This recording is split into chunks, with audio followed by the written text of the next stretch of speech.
everybody, Joe Misfit Glenn here, along with Charlie Woolstencroft. How we doing, guys? Charlie, welcome to the show. Hey, what is it? A minute with Misfit. I got to get used to saying that. I'm still not good at saying that, bro. I'll get there. All right, so we got 3 folks in. Who's in? Come on, folks. Tell me hi. I'd like to tell you hi. I bet you Bryant's in there. He always is. Yeah, say hi or be hi. Hey, Aaron's usually up in there first, too. Prez usually comes in. I think people might have needed to go back and get their identities showing. Probably said Facebook user. Because we lost everybody, Charlie, but they'll be coming back. We're not missing a lot. All right. Let me see. Let me go back in here and check just to make sure everything is moving smoothly over here. I don't know how many Navy guys we got in our group. How many? Yeah, I don't think there's too many. Like 2,000 folks? No, from the Navy, naval guys. Oh, I don't know about the Navy folks. I think we're more sporadic, we're kind of farther in between like the Coast Guard. Okay, here we go. Now we got a person. You see, my computer says 7 o'clock, but my phone doesn't always say it right at the same time. And so maybe everybody's just seeing it at 7 o'clock and coming on in.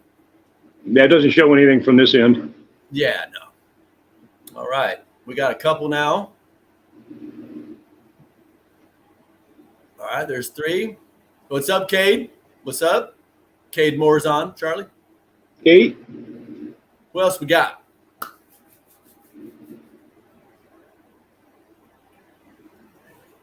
Hey, Aaron, what's up? You got enough for a platoon? All right. We're going to go ahead and let them go on. And there's Chris Morris. What's up? The keeper. Chris, how you doing, Chris? What was the Destroyer of Dreams was his name, they used to say. Yeah. Destroyer of Dreams. That's awesome. Okay, hey, we're going to get going, man. All right, everybody. So tonight we're going to be talking with Charlie Woolstencroft. He's a member of Vet Codes. He's pretty active in the group. He talks to a lot of us, and we talk with him, often. And so, anyway, Charlie, go ahead and introduce yourself, man, and just tell us who you are real quick, and then we'll get into your military service, my man. Yeah, my name's Charlie Woolstencroft. I'm pushing 70. I'm living the dream, I guess. Me and the old lady got the animals and stuff, and that's how it all wound up. It was a long road to get here, but the service had a lot to do with it too. So that's kind of like what we're talking about. Cool, man. I'm just old. I'm an old retired guy. Live on my Social Security, and I work like 16 hours a week, to make up a little cash, and it's all cool. So life's good. Good, man. I'm glad to hear that, Charlie. Seriously, I'm really glad to hear that. And before we get started, I want to say thank you for your service. That's something I like to do. I want to tell these veterans that I appreciate your service and all that good stuff. All right. And so with that being said, you were in the Navy, correct? Navy. Tell us what you did in the Navy, Charlie. Okay. My rating was called an ABH. It's a aviation bosun's mate. I worked on the flight deck of an aircraft carrier, directing aircraft around the deck. Ultimately, winding up spotting them on the cats, directing the airplanes onto the catapults. It was a way cool job. Very dangerous. Long days. It was during the Vietnam War, so we were bombing off the coast, and a short day was 15 hours.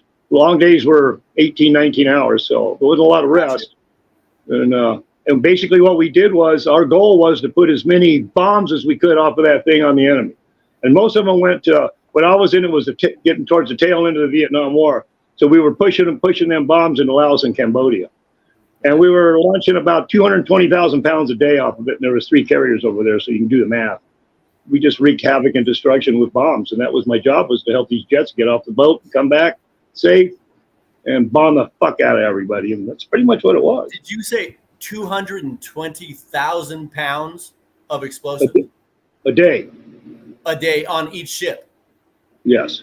So you 6, damn, that's a lot of explosives. Yeah, 90% of it was 500-pounders. They were all dummy bombs. Well, very rarely did we use anything that was just a dummy bomb. Those pilots were good enough; they could drop it on a 10-yard square block, so they were pretty good at it. We only used the big stuff like 1,000-pounders, 2,000-pounders on stuff like bridges, dug in encampments, that kind of thing. But basically, it was just small jets doing small carpet bombings, and we did a lot of it. We did a lot of it. They started to call them sorties, I believe, in Iraq.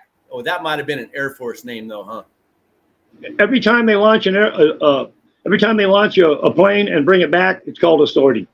Is that right? Okay. Yeah, I just heard that name. I never knew what it meant, really, technically.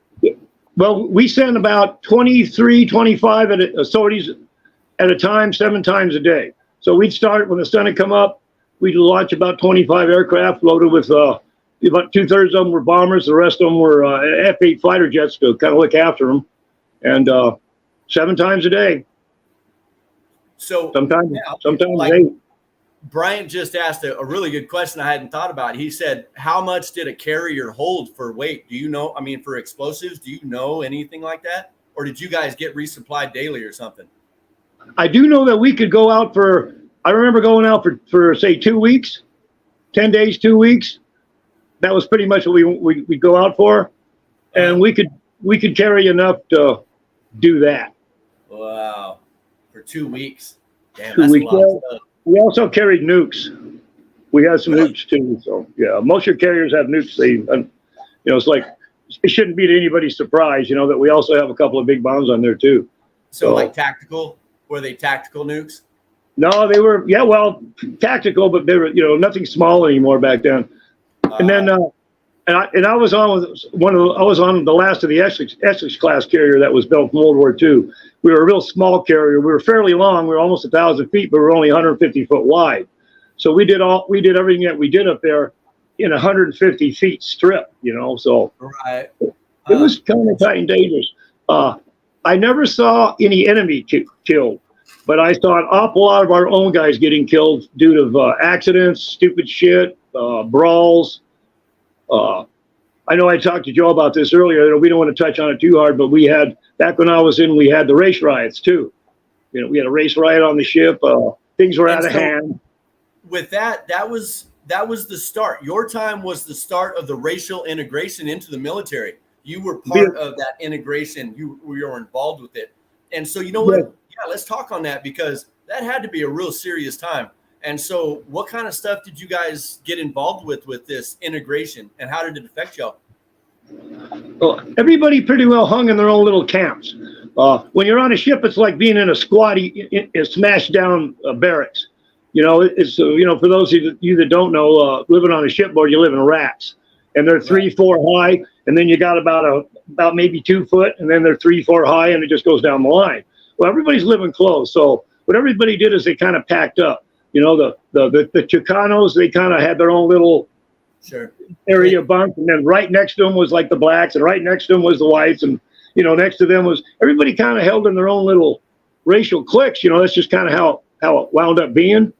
But the bad part is at least on the carrier that I was on, the division I was in, is there was a real bad racial hate. There was still a lot of bad hatred back then.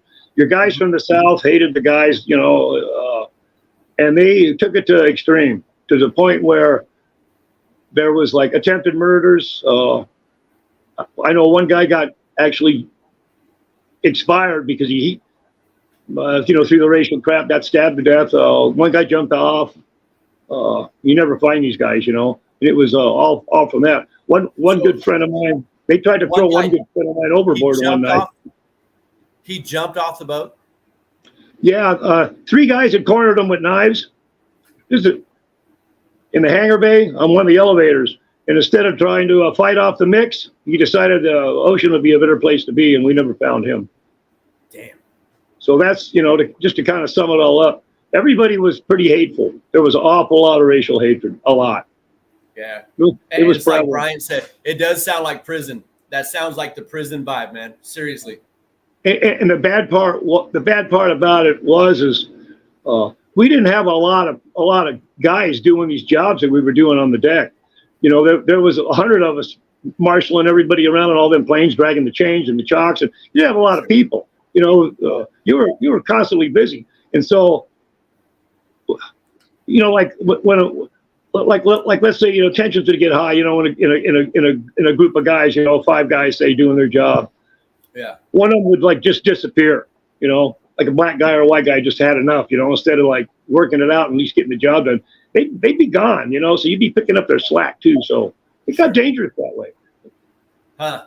Interesting. And then we lost 2 pilots, cold cats. They misjudged the weight when they catapulted them off, so they hit the water and we run them over. We never found them. That's a Marine hopped up on the flight deck during flight ops, wasn't paying attention. He got blown overboard and we never found him. Stuff like that.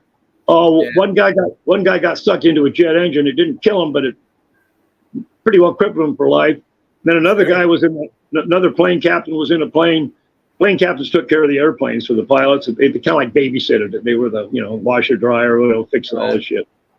Make sure it's safe. He forgot to put the pin into the ejection seat, and he was washing it up inside in the hangar bay and blew himself under the top of the hangar bay, and they hosed him off. That's the kind of stuff that I saw. Oh, shit. But probably about once a month, we lost somebody or somebody died, and we're out in the middle of the ocean, so we had our own problems, in the service as far as that death went. It was pretty dangerous stuff. Don't discount those.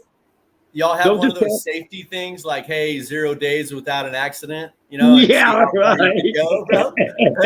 You get a fucking 4-day weekend if you could go 5 days without killing somebody. Now you line everybody up in the morning and see if somebody fell off, that kind of thing. Yeah. How terrible. Oh, my goodness. See, I'm glad to be a ground pounder. You guys talk about everybody being in foxholes. Yep, that's where I go. That's where I need to be. Yeah. On the ground. I ain't going in the water. Shoot, I am not the alpha in the water, man. Nope. Well, I went naval air. I went naval air so I could be on the deck. I didn't spend hardly any time below the waterline. There was no reason for me on the carrier. I worked on the flight deck. Even the mess hall was above the waterline. I didn't go roaming around down in the deep too often. I stayed up top. I got a tan. So you telling me some of that ship's under the water? Like people walking in the ship that's under the water? There's a lot of that. I don't know. I don't know ships, man. Yeah, on a carrier, you could go a couple decks down below the waterline. Oh, hit. An aircraft carrier. The old aircraft carriers had 10 levels, 10 decks. Nah, and the it was. I lived outside. yeah, I bet. Man. But the Navy I went on one ship, and that was in Somalia. I had some R&R for a week, and we went to Kenya on some oil rig. It was full of oil. I remember them telling me that because they said, "Hey, if we take a missile, everybody's toast. So be ready." And I was like, "Okay." Pretty much. And we went to Kenya. And that was it. Well, yeah, the carrier I was on I wasn't nuclear. It was still the old oil, and we carried 900,000 gallons of fuel oil and 600,000 gallons of jet fuel. Yeah. Another little tidbit. All your explosives, not to mention the explosives. That's incredible. And everything else. Yeah, the Navy really wasn't a joke back then. They're not even. It's not even much of a joke today. Thank God we're not fighting the kind of wars where we have so much attrition. Back in Vietnam when they started in '68 when they escalated it, that year they drafted almost 500,000 guys. You had about a 1 in 3 and 1 in 4 chance of hitting 18 in high school, being in the service. It was to kind of bring that back too. You know what I mean? It's like it was almost a way of life. You can almost count on being in the service. I mean, it was pretty bad. Now, Charlie, I know this thing, but I think everybody needs to hear about the struggles about this time because I don't know that we touched on it too much. You might have mentioned it, but I want to touch on it about the draft. This wasn't something that you had just dreamed of for your whole life. So tell me a little bit about, that part and what that did to you and how it made your buddies feel. Because I know they talked to you about this kind of stuff. Tell me about that. Well, for me, I was pretty much going through high school. My last 3 years of high school, I had a 40-hour-a-week job stocking groceries at night. So I was, I didn't have a lot of time, left in my life. I had a full-time job, full-time school. And I was like top 10% of my high school too, like 500. So I wasn't like, I didn't do no fluff job either. But I didn't think a whole lot of it. And then all of a sudden, my 18th birthday came around my senior year, in March, and I got about, less than half of the school year done. I get called to the office, and that's pretty much when reality hit. The counselors, right when you were in high school, would call you in on your birthday, and you'd fill out the form. They'd hand it to you and say, "Here's your draft form, fill it out. Here's your card, put it in your wall." Yeah. You got about a 1 in 3 and 1 in 4 chance of getting getting a call from government, and they're going to call you up. Well, so when that came down, that realization hit me hard. Then I started realizing what was going on. I knew a lot about the war because it was getting towards the end. So they were still drawing draft numbers. So if I'd have wrote it out and took the chance that year in '72, I could have wound up in the Army and the Marines. Instead, I went ahead and joined the Navy. My number was 120. I think that year they drafted up to 95, so they would have missed me. But the years before that, it was a lot heavier into the numbers. How the draft worked. They do your birthdays out 365 days. You put all your birthdays in a drum. They'd pull it out and they'd write it down, and they'd do all go through the whole 365. And then however many they wanted, they start at number 1 and they start just 1 through 120 this year, 1 through 115. Right. And they conscript you into this. They conscripted you. But to me, I didn't look at it as draft, but they conscripted you. They took you. So I joined the Navy so I didn't have to go in country. Yeah. That's how I wound up in the Navy. And good call. And didn't you do some kind of typing or something of the sort at first in the Navy before you got on the flight deck? Yeah, it was kind of crazy when I first got assigned to the boat. They sent me to see my division, my company commander, to get my billet, whatever the hell I'm going to be doing for him, what he's going to do with me. And he says, my yeoman's getting out, and you're the only one who can type. I says, what do you mean? Basically, I says, huh? He says, well, I've read your record and you can type. He says, nobody else here can type. This kind of falls back on some of the attitudes and the intelligence of some of the people I worked with, but, not trying to put anybody down, but nobody back then, type. Well, I had taken typing, when I was in high school, so I knew how to type. So they made me a yeoman. It took me about 4 months to get out of that office and get up on the deck. But right. Yeah. So I got to know pretty much anybody and everybody. I assigned our mech before in that lousy 4 months before it was over. My company commander gave me jobs like filling out quarterly marks for people, assigning mess cooks. I had control over supply. I actually filled out the Liberty cards for everybody. I was like everybody. I was like a mom. Made coffee, because I wasn't working on the deck. I'd go out and fill up coffee pots for the guys working and shit like that. Right. So it was a cake job, but it was too close to the big boys. Huh. I worked for a commander, which is a lieutenant colonel. I was a little bit too close to him. Did you get any special shit besides what you were just talking about? Because doing Liberty, like you being that guy to write up Liberty tickets or whatever. You were like the guy everybody wanted to be best friends with, I assume. We had 4 duty stations, and we also had a 5th duty station. It was a white card, and that was no duty at all. In other words, you didn't have a duty station. I just filled out a white card for myself right off the bat, and I didn't stand duty for 4 months. Damn. That's how that worked.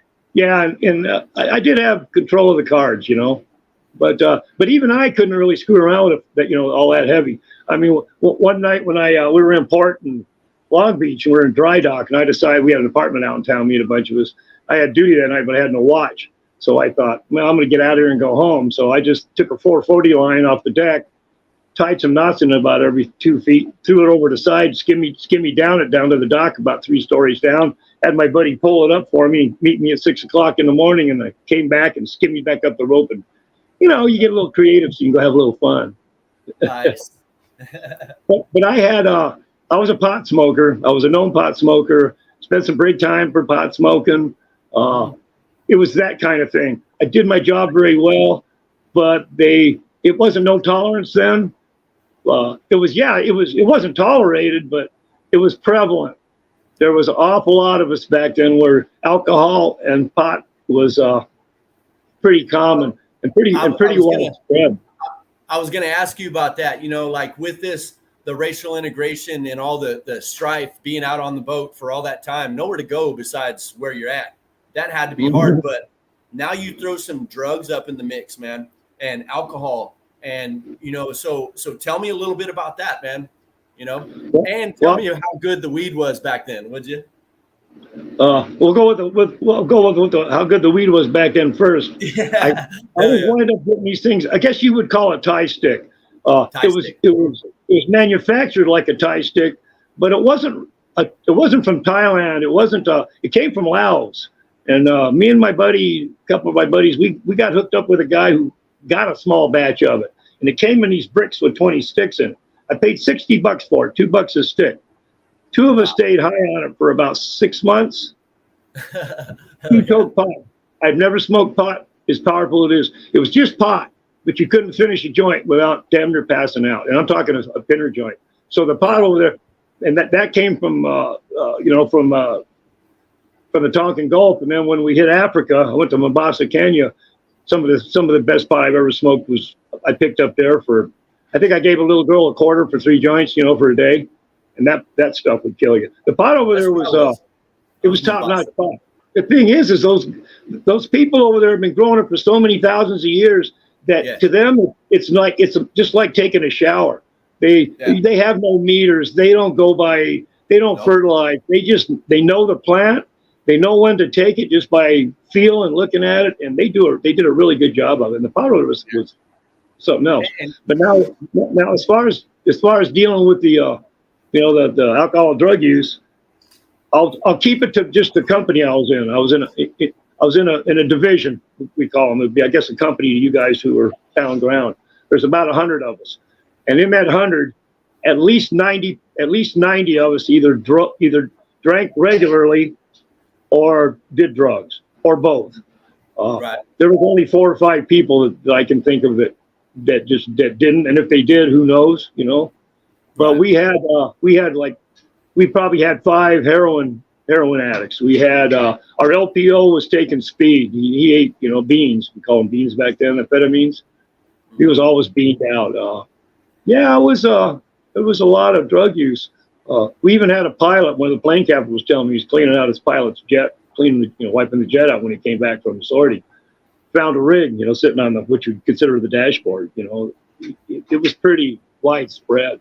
And it caused a lot of problems, but the problems that it caused wasn't so much affecting the work, because everybody pretty much knew they had to do their job. So most people kept it down to a point where at least they could functionally, reliably do their job.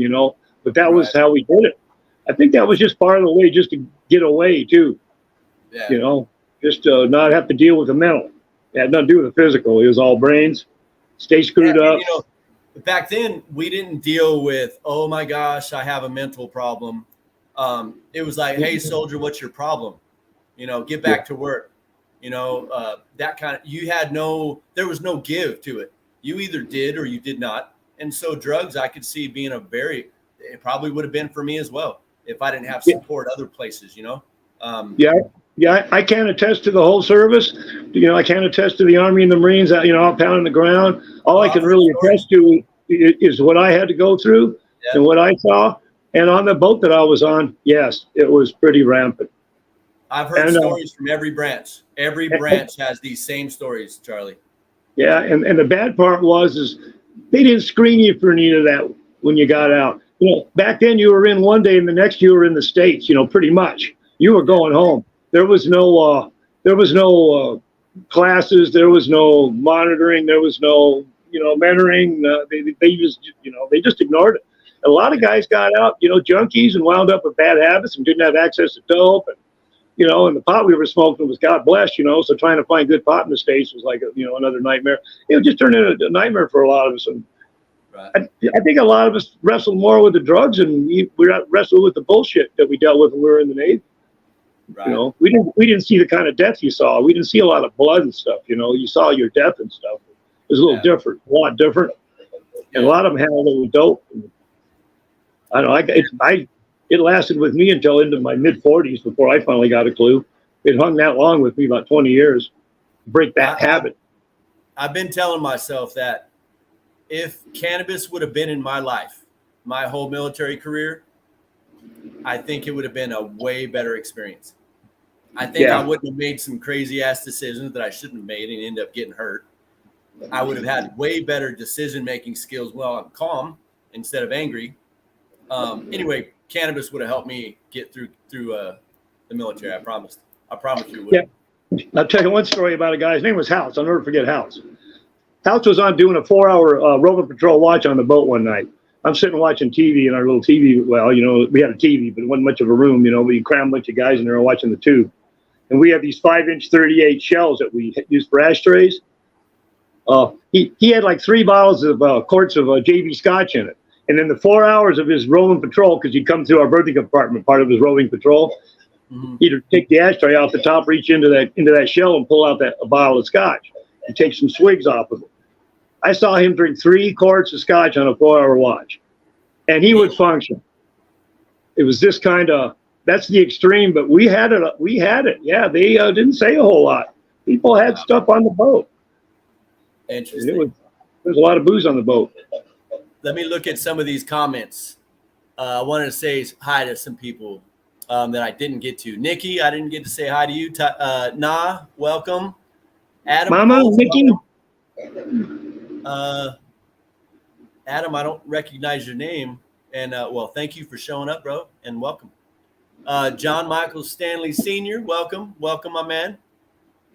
Bryant, Chris Morris, yeah, okay, I think we caught everybody so far.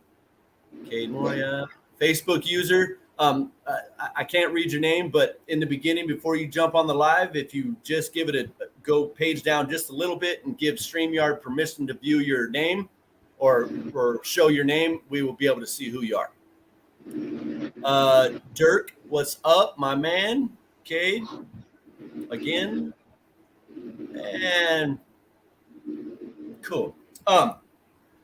So now towards the end of the time, Charlie, right? Like, so you're getting short timer syndrome kind of a deal, right? Like, you're going to be going. Was there any hopes to try to re-enlist, or were you ready to get out? And what was your plans after that? What did you plan to do, man? If it hadn't have been for like my Vietnam experience, I like to just look at it like the Vietnam experience. If it hadn't have been for that, I probably would have stayed in. I'd at least re-upped another time. Sure. But all the stuff that we've been talking about, since we've been on, is like that all had a pretty big effect on me. You start looking around after you've been in a while, and you start getting that little power. You're not a new guy anymore. You know what's going down. Yeah, but you start to know what's going down. The captain knew my name. You know what I mean? It's like, after a while, you're a known. You either go hide or they know who you are. Right. But I was one of the guys that they knew who I was. They asked me to re-up. They busted me twice for pot, and they still asked me to re-up. Well, which I always thought was pretty ironic. But at that time, no, I made the decision not to stay in if that's how the service was going to be. I don't know how it changed afterwards. From what I understand is they tried to clean it up, so to speak, pretty quick. But I wasn't in the time when it was like, it was a free for all. It's like a jail, like the one guy said. It's like kind of like being in a jail. Yeah, it was kind of like being in a jail. Yeah, you got like 2,200 people on a boat.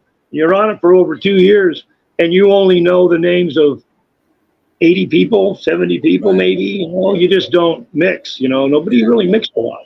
Everybody stayed to their own little cliques, which I always thought was pretty sad. Old Dirk is saying it was the same way on his ship.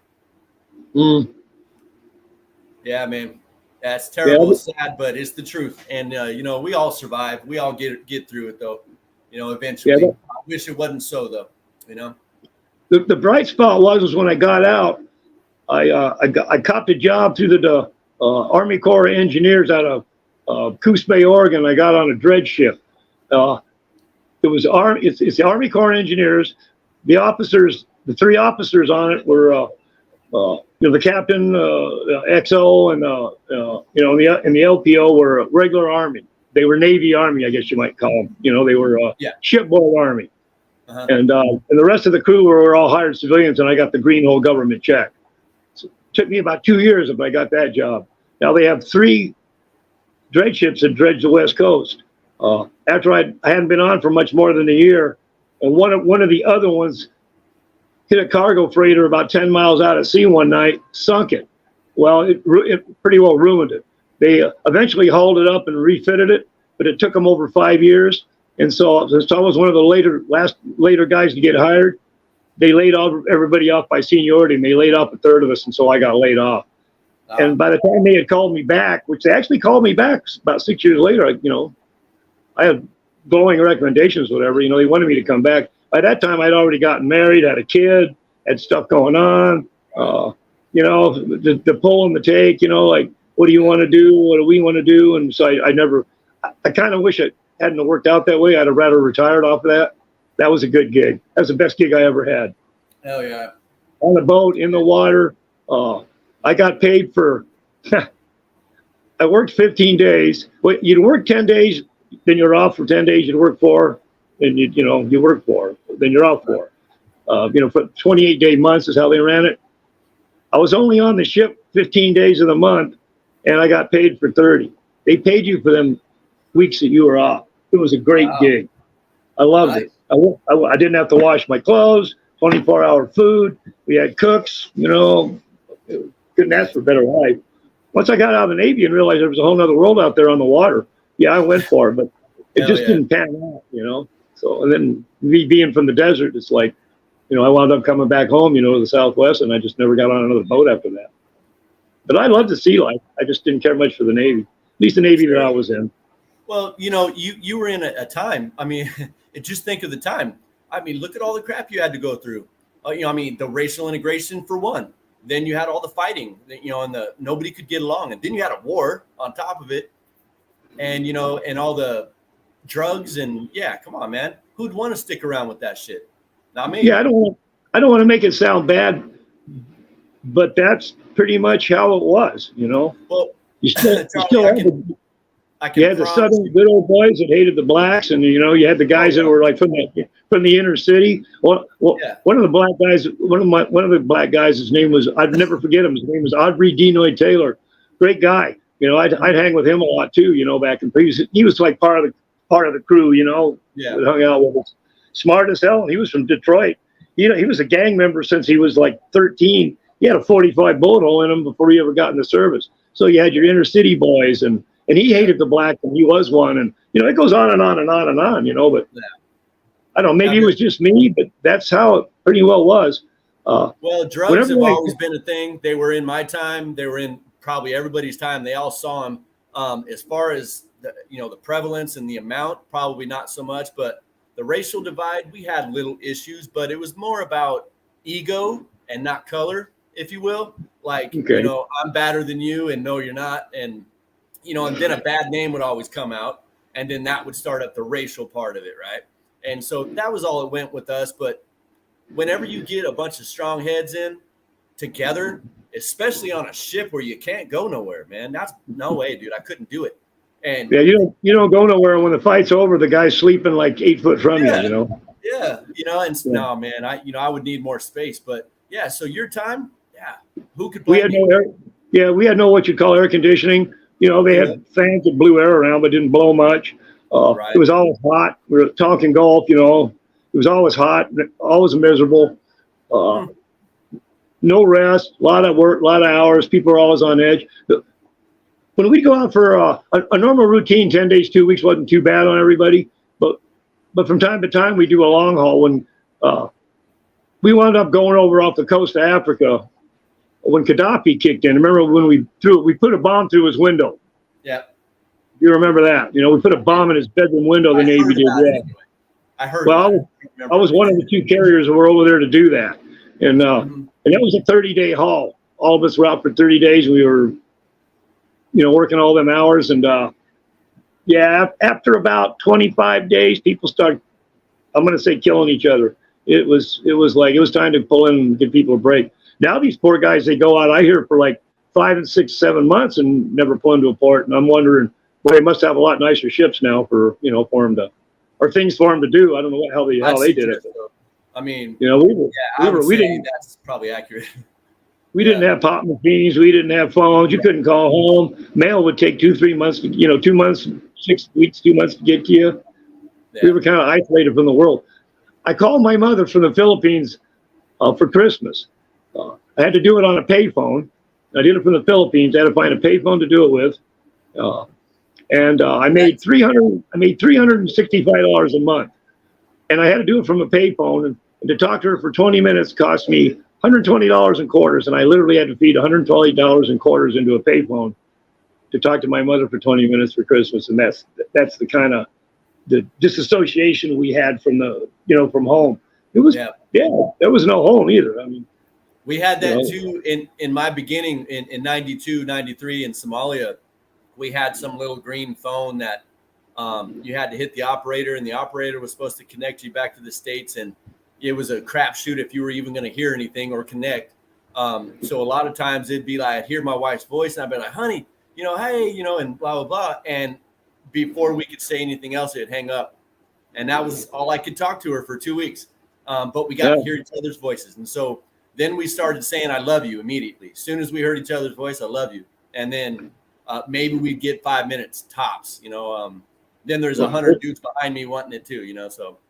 Well, I guess lucky me, I had AT&T. Shit like that, dude. I mean, it was AT&T that we were talking with, but it was not like a cell phone like what we have today or satellite phones or nothing like that. It was some weird stuff. Yeah, you could get something like if your mother died or something and they contacted the service and the boat and the Red Cross. Western Union. The captain might might have you. You might get to yak a little bit, but it would take the act of God, to be able to get on the phone to call anybody at home. So we had that disconnect too.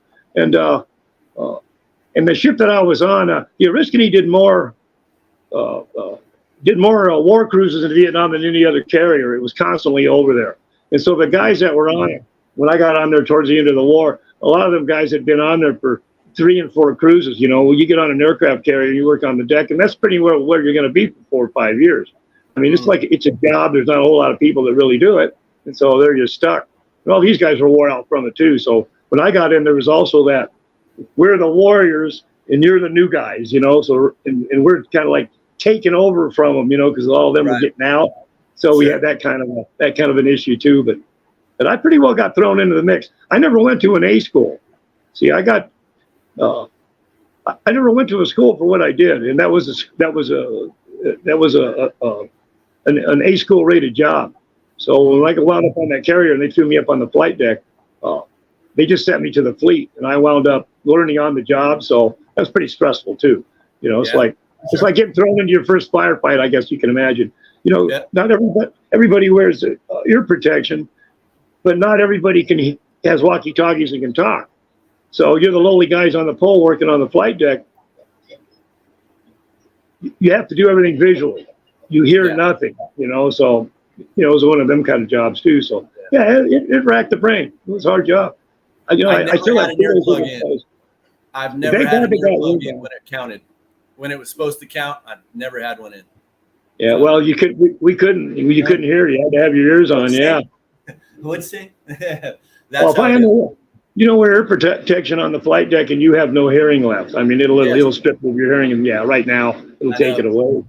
Yeah, you should. I mean, of course, but like for us, man, we always just got the shit into the stick and weren't expecting it. So it was all about response and who has an earplug in all day? No, not me.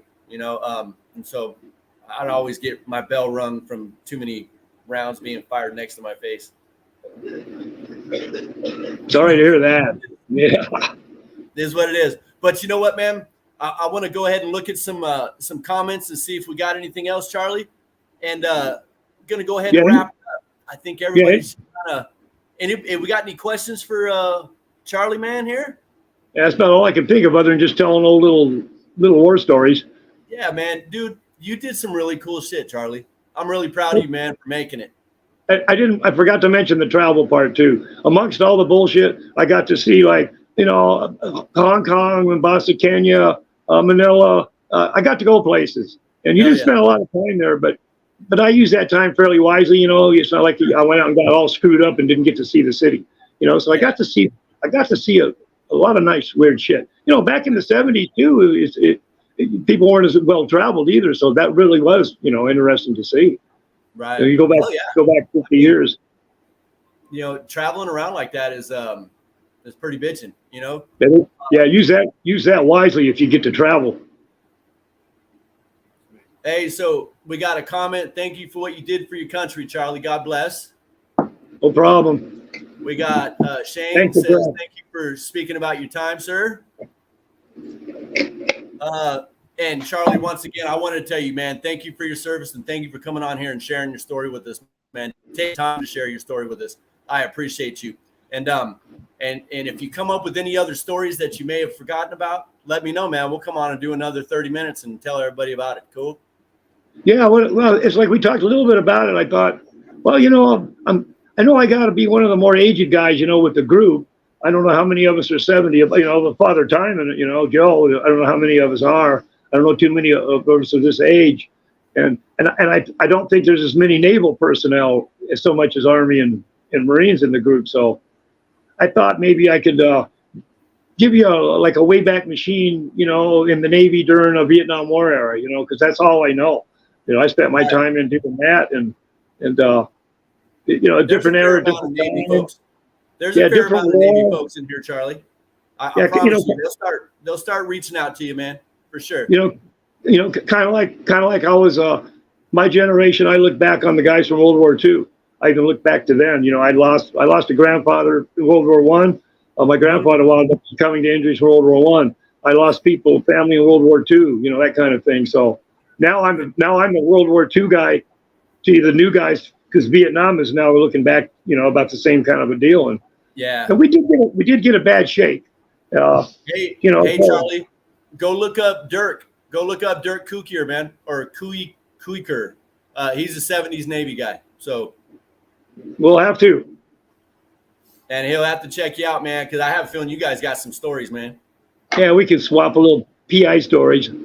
Hey, Pamela Ray's Navy from 02 to 06. Yeah, I'm telling you, man, there's a fair amount of Navy up in vet codes, man, for sure. Yeah, I know this. Yeah, Pamela, when I was in, there was no women in the ships. They didn't allow it. So, sure that's a whole new, that'd be interesting for me to talk to you about how that works out. Sure. Kind of really out of curiosity. I'm sure that was a whole nother mess up, like not mess up, but really hard to get used to, just like your integration. I mean, everybody just kind of froze about it, and had a bad time. I assume there was a problem with that as well.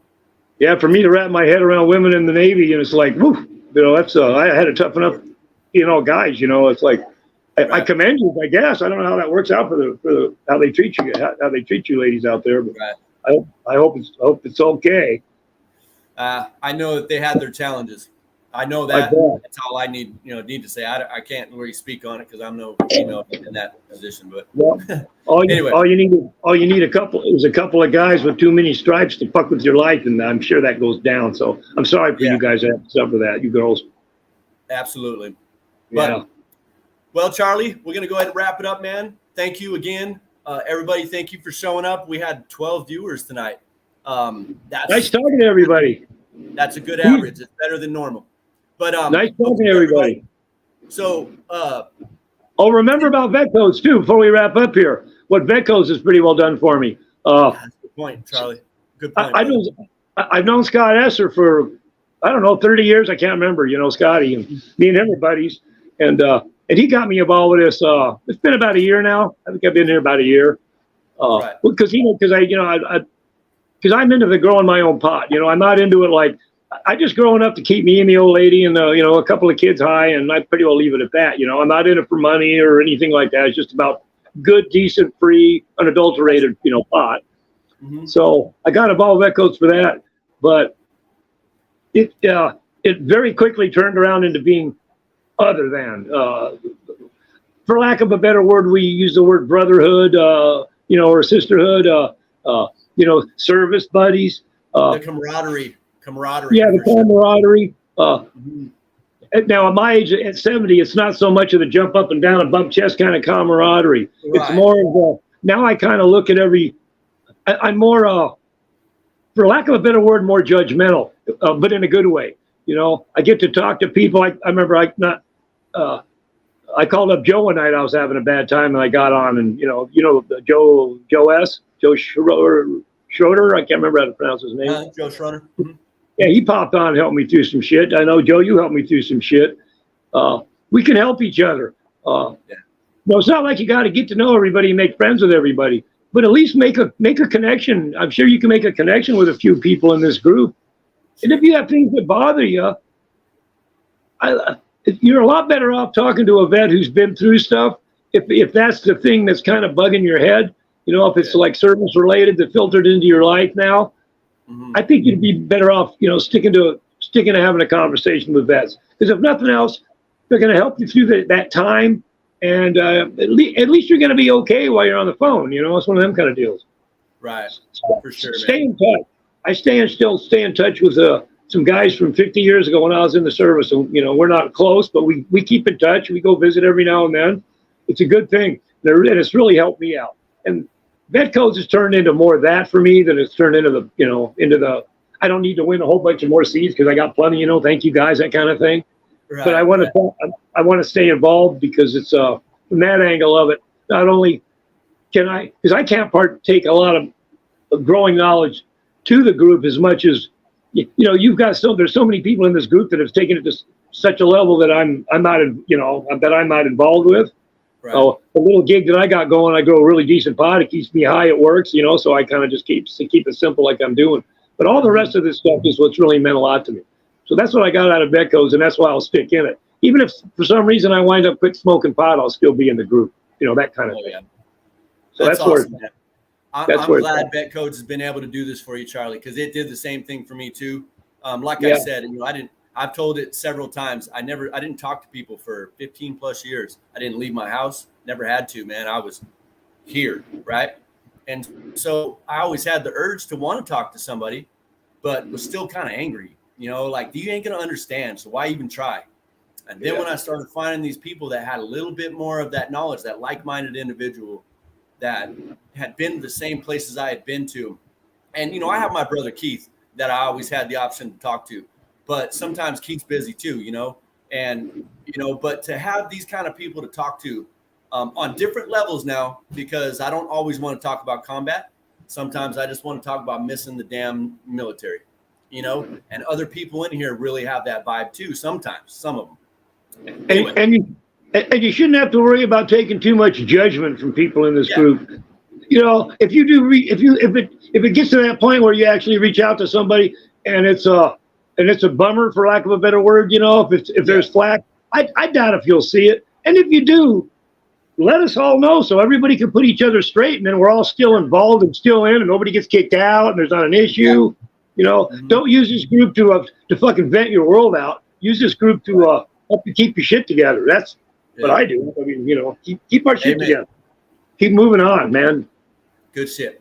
None of us, we're all us servicemen. We're in the service. And when we get out, I can tell you this for being out now for 49 years, that you're never really out. You're still in. Somewhere in your head, you're still in. And once you actually realize that, your life will get a lot easier because you'll be able to, you understand more about why you do the fucking fucked up things you do. Even they don't have to be, the fucked up things don't have to turn into things fucking up. It's just that it's just fucked up. That's just how it is. It is. I get it. Smoke pot, stay off of hard drugs, don't drink a lot. That's what I say, and it's worked for me. And having a family that's to keep your shit together at home. I got a great lady. She knows my history. She backs me on stuff. I know Joe's old lady's she's been with his old lady for 30 years or so, and that helps a lot too. You need a stable home environment, people you can trust really close to you. It doesn't have to be more than just one person even. And then you got, then you need buddies. This is where I find them. I don't have a lot of friends that aren't, believe it or not, I don't have a lot of old friends that aren't vets. It just kind of works out that way. Never thought about it. That's how it is. Most of my friends I've known are vets. They're either vets or bikers, and you get attracted to it. It's like you're attracted to that vibe. It's just what is comfortable for you. At least that's how it works for me. I'm attracted to that kind of a vibe. It just happens.